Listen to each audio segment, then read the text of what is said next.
Et ça, après 20 ans de débat.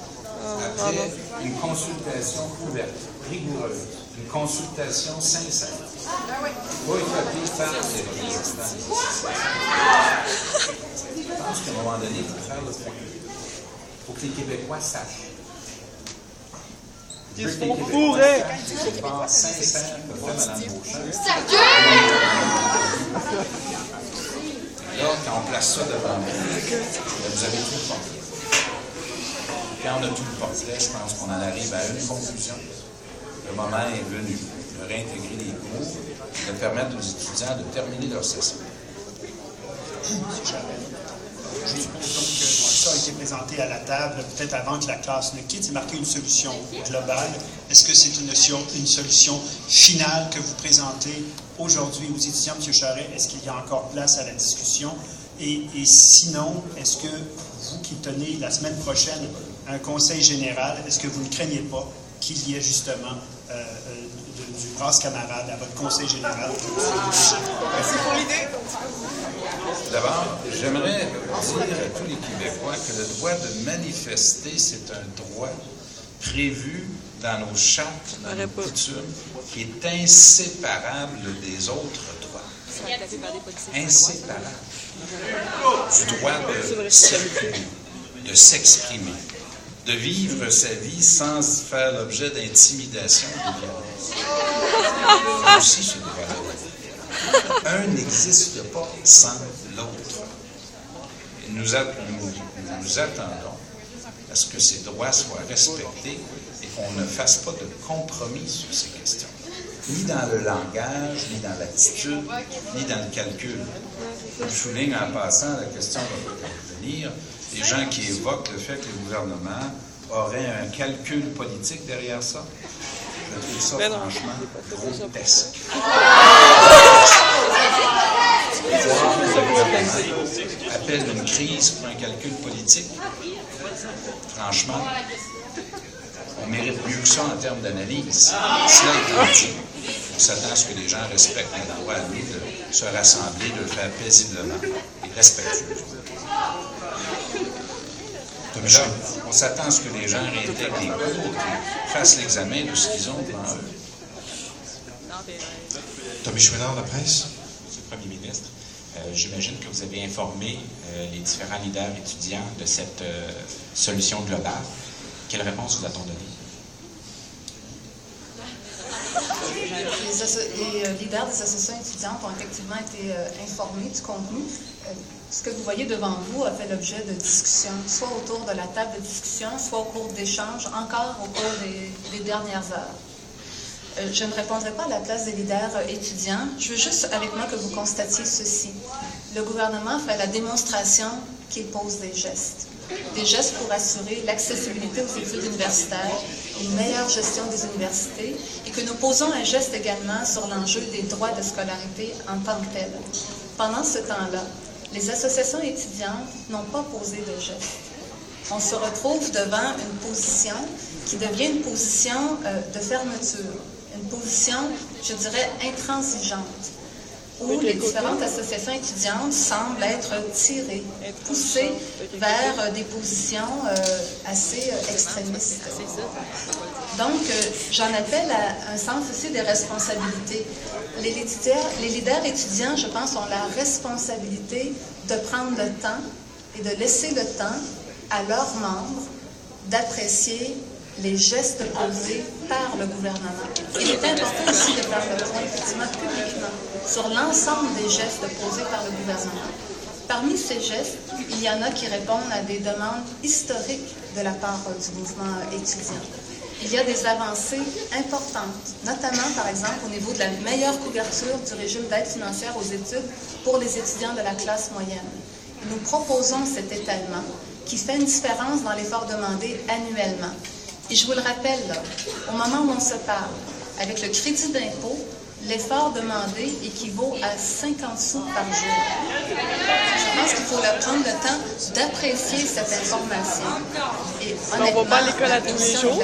est la suivante. Je ne crois pas que pour un effort de 50 sous par jour, on doive compromettre l'obtention de son diplôme. 50 jours par jour. C'est ce qu'on nous invitons les leaders étudiants à faire. Je pense qu'il serait inconvenu qu'au cours des prochaines heures, au prochain bulletin de nouvelles, nous soyons déjà devant la réponse des leaders étudiants. Il faut prendre le temps d'apprécier l'ensemble des mesures et laisser leurs membres apprécier ce que devient maintenant l'effort demandé aux étudiants, la juste part des étudiants. Monsieur le Premier ministre, vous avez répété à maintes reprises au cours des dernières semaines, c'est pas au cours des derniers mois, que votre décision initiale, donc, d'augmenter la hausse des droits de scolarité sur 5 ans, c'était ferme, c'est une décision mûrement réfléchie. J'aimerais savoir quel facteur a fait en sorte que vous avez changé d'idée à ce sujet-là, de l'étaler sur une période de 7 ans. D'abord, on maintient l'augmentation des droits de scolarité de 1 625 $. En plus, là, pour être très clair, là, parce qu'il faut être très clair, les droits de scolarité seront pour l'avenir indexés.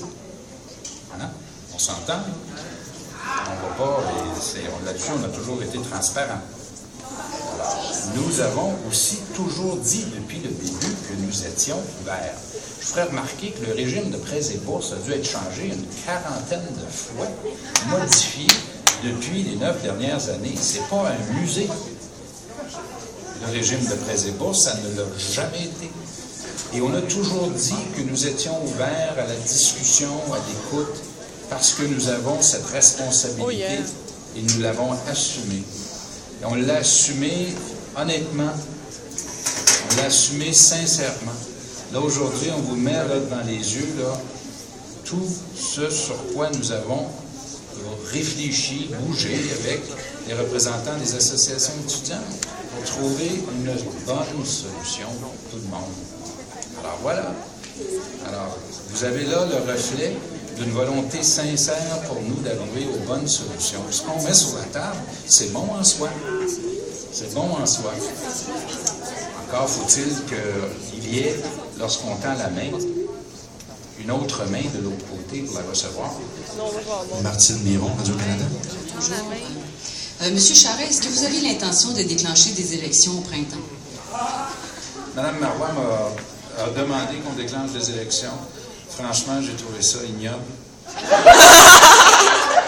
Et qu'elle croit pouvoir tirer parti de la situation actuelle et d'en tirer un avantage politique. Parce qu'elle ne voulait pas demander des élections parce qu'elle pensait que ça allait être à notre avantage à nous. J'ai eu l'occasion de vous dire tantôt que ceux qui font cette espèce d'analyse, que le gouvernement y trouve son compte dans ce que nous vivons actuellement, font, tant qu'à moi, une analyse qui est grotesque.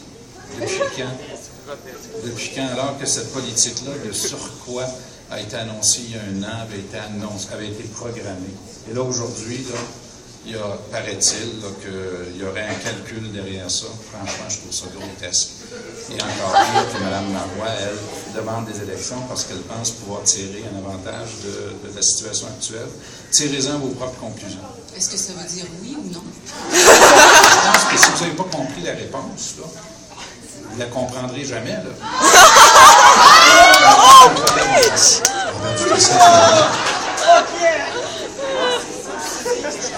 Il a rien dit oui ou non.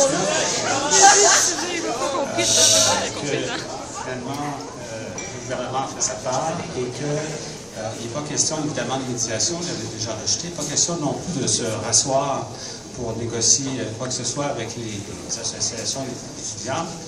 La balle est dans le camp des fédérations et voilà.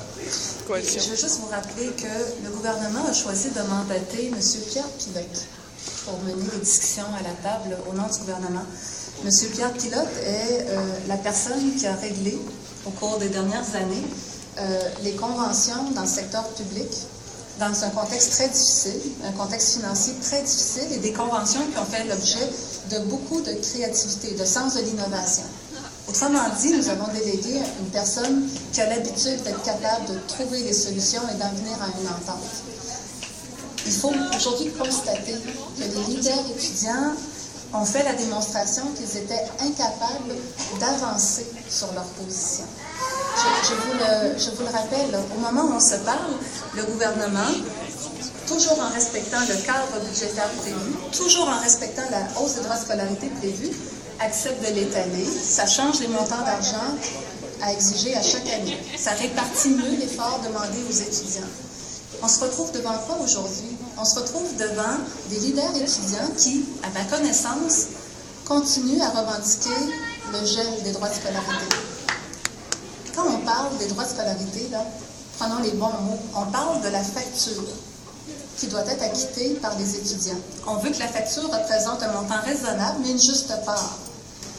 Mais si le débat continue à être sur le fait qu'on nous dise « notre facture, nous ne voulons pas la prendre, donnez-la à quelqu'un d'autre », on va toujours se refuser à transférer la facture des étudiants vers l'ensemble des contribuables québécois qui, en ce moment même, font encore et toujours le plus gros de l'effort. Donc, M. Pierre Pilote nous a constaté, comme nous, que nous avons été dans l'incapacité.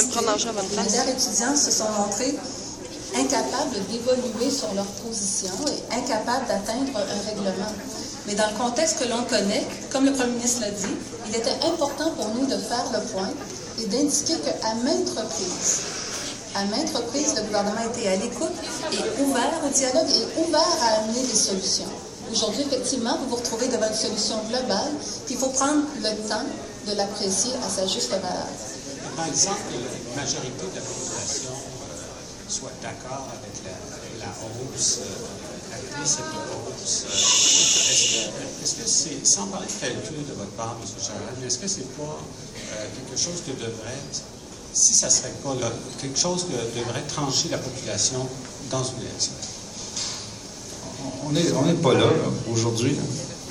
Vous voulez aller, c'est là où vous voulez aller, vous. Bon, on n'est pas là. Alors, tu sais, je suis bien le raisonnement, là, il y a plus d'un an, là, on a programmé tout ça, on a pensé à ça, on s'est dit, on va se faire un plan, on va arriver. Julie Dufresne, Radio-Canada. J'aimerais comprendre si ce que vous demandez aujourd'hui, c'est aux 4 associations étudiantes de soumettre ces questions-là à leur assemblée. Ça leur appartient. Ça leur appartient. Ce que nous souhaitons, c'est que l'ensemble des étudiants au Québec, ceux qui en ce moment sont en boycott, permettez-moi de rappeler que